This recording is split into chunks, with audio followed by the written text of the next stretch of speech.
이재명 예. 대통령께서 예. 대통령이 됐는데 백악관에서 어떤 얘기가 나왔죠?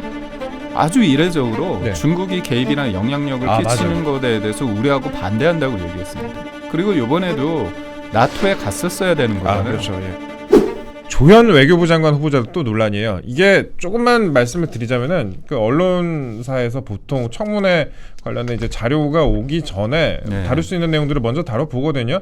뭐 전과 같은 게 어떻게 있는지, 그 다음에 예전에 공직에 있었던 사람의 고위공직자였던 경우에는 또 관부 같은 거를 보면은 재산이 어떤 식으로 흘러가는지 대충 알 수가 있어요. 근데 이것도 지금 언론에서 얼마나 열심히 나서고 있는지 잘 모르겠습니다. 그나마 기사가 하나 나왔습니다. 조현 외교부 장관 후보자. 제가 이거 기사 쓰는 기자한테 물어보니까 이제 관보 뒤져봐갖고 어렵지 않게 찾아냈다고 하더라고요. 취임 후 미국을 처음으로 방문해야 한다라는 고정관념에서 벗어나야 한다라고 이렇게 얘기를 하기도 했었던 그런 인물인데, 한남 뉴타운 지정 직전에 부동산에 매입해갖고 또 거액의 시세 차익을 남겼다. 10억 원 이상 남겼는데 뭐 횡재다 뭐 이런 식으로 얘기를 하더라고요. 예. 아니 제가 요 기사를 보면서 예. 느낀 게 이게 단순한 투자가 아닙니다. 왜냐하면 한남 뉴타운이 여기에서 보니까 예. 이분이 노무현 정부 때 들어가서 나서 몇 개월 후에 그게 지정이 된 거잖아요. 예. 그거는 정보가 있을 수밖에 없다고 보고, 또 하나는 뭐냐면 일반 집을 예. 상간을 한 게 아니에요. 그렇죠. 예. 도로를 투자했습니다. 보통 우리가 말할 때 재개발 구역에 딱지 산다고 하는데, 딱지 살 때도 보통 그냥 지분이라도 사지, 그러니까 주택의 지분이라도 사지, 이렇게 도로를 사는 경우에는 굉장히 흔치가 않거든요. 그렇죠. 도로는 예. 운이 없으면 예. 현금 청산이 될 수 있습니다. 그래서 도로 투자는 함부로 못 해요. 그리고 2003년도에 한남 뉴타운 관련해 가지고 지정이 되기 전에 했다. 네. 이거는 굉장히 이거에 대해서 관심이 높거나 아니면 정보를 어디에서 들었을 가능성이 있습니다. 당시에 집이 없었다 뭐 이러던데. 아니 본인이 3억이 있다고 예. 했잖아요. 예. 2003년 기준으로 3억이면 서울의 아파트 다 살 수 있습니다. 어지간한 거 다 사죠. 다 살 수 있습니다. 그때 그러니까 이른바 우리가 재건축 재개발이 뜬 데가 언제냐면 노무현 정부가 막 지나고 이명박 정부죠. 이명박 정부로 넘어갈 때입니다. 이른바 우리가 강남에서 지금 서초동에 있는 제가 특정 아파트 이름 모르겠는데 레미안 아파트였나요? 하여튼 그쪽 아파트가 세워지면서 반포 재건축이 뜨면서 그때부터 사람들이 재건축이 돈이 되는구나가 현실화됐습니다. 그게 제가 알기로는 2007, 8년이거든요. 그래서 근데 2003년도에 이렇게 했다는 거는 굉장히 이분이 이 관심이 있을 수 있는 상황이다. 그리고 일정적으로 도로 투자는 굉장히 리스키하기 때문에 뭔가 확실하지 않으면 좀 힘든 상황이다. 그리고 또 하나는 뭐냐면 외교부 장관이니까 외교부 장관인데 반드시 처음부터 미국 갈 필요는 없다. 맞는 얘기입니다. 뭐 그런데 근데 문제는 믿음을 주지 못하면 어떻게 해야 됩니까? 아니 이재명 대통령께서 대통령이 됐는데 백악관에서 어떤 얘기가 나왔죠? 아주 이례적으로 중국이 개입이나 영향력을 끼치는 것에 대해서 우려하고 반대한다고 얘기했습니다. 축하 성명도 상당히 축하 성명이 그런 식으로 이제 중국을 언급을 했고 전화도 좀 늦었죠. 전화도 늦고 전화한 다음에 좋아라 했는데 백악관에서 또 올리는 거 대부분 이제 정상 간의 통화를 하면 홈페이지에 올리잖아요. 그것도 되게 늦었어요. 그리고 이번에도 G7 갔을 때 물론 트럼프 입장에서 이제 이란하고 이스라엘 관련된 부분이 있으면 급해서 돌아갔다고 하지만 일본은 또 만나고 갔습니다. 일본 총리를 만나고 갔습니다. 그리고 이번에도 나토에 갔었어야 되는 거잖아요. 그렇죠. 이게 바보스러운 게 뭐냐면 나토라는 것들은 자유민주주의 진영과 시장 경제에 있는 하나된 그리고 윤석열 정부 때 3차례 연속으로 갔어요. 그래서 확실하게 우리는 너희들과 함께 자유민주주의 가치를 공유한다. 6.25가 어제였잖아요. 진짜 3만 명이 넘는 사람들이 이름도 모르는 나라 와서 피를 흘리고 숨지지 않았습니까?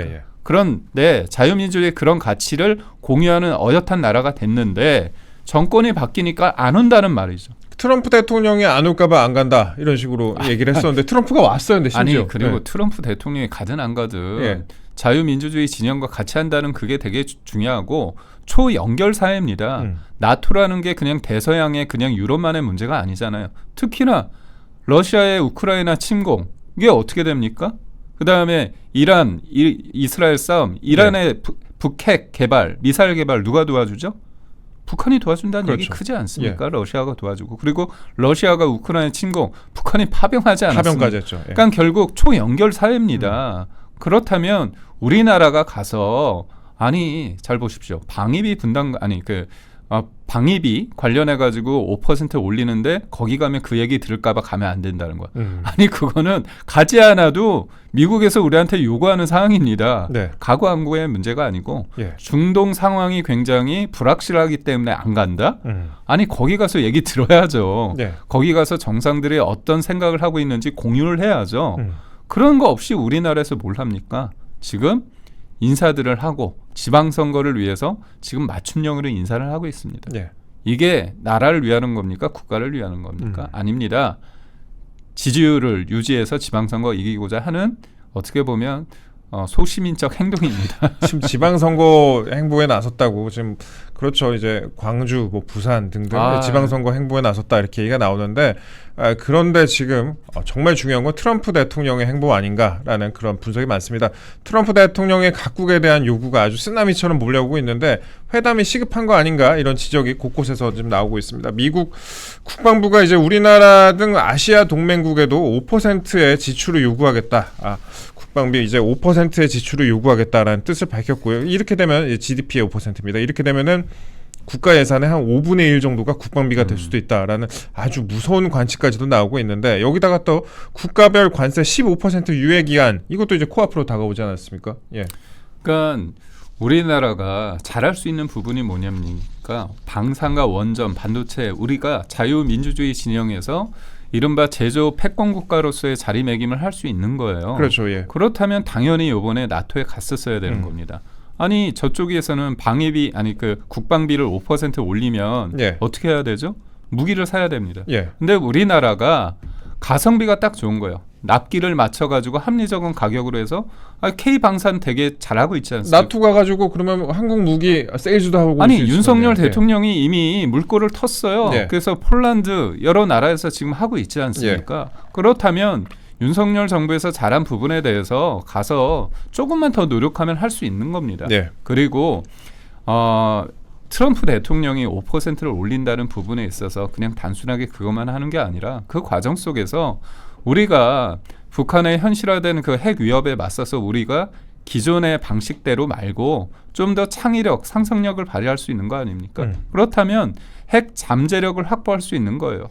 그러면 그러니까 우리나라가 한미 FTA하고 한미 상호방위 조약을 굉장히 잘 했는데 또 다른 한 축이 뭐냐면 원자력 협의입니다. 이 원자력 협의를 다시 해가지고 일정 부분 사용 핵 원료 권한, 재처리 권한과 우라늄 농축 권한도 할 수 있어요. 그리고 다른 정부에 비해서 트럼프는 핵에 대해서 굉장히 오픈되어 있습니다. 그러니까 단순하게 국방비 5%에 집착할 게 아니라 여러 가지 핵 문제든지 아니면 우리나라가 실제로 할 수 있는 제조, 뭐 반도체든 방산이든 원전이든 그런 부분에 대해서 특히 미국 같은 경우는 해군력 관련해 가지고 우리나라의 어떤 조선 산업이 굉장히 필요하지 않습니까? 그런 것들을 우리가 잘하는 걸 통해서 적절하게 윈윈할 수 있는 전략이 필요한데 그 가장 중요한 게 뭡니까? 신뢰입니다. 그런데 중국과 대만 다 쉐쉐 할 수 있는 그런 대통령께 대한 믿음이 있을 수 있겠습니까? 언제 만날지도 모르는데. 그리고 또 중요한 건 뭐냐면 신뢰라는 건 뭐냐면 믿음이라는 건 뭐냐면 미국의 중요한 외교적인 어떤 중요한 정보 그런 부분이 어디로 갈지 모르는 거잖아요. 그렇기 때문에 더더욱 이재명 대통령께서는 그런 우려를 불식시키기 위해서 트럼프 대통령을 빨리 만나야 되는데 기회를 많이 잃어버린 거죠.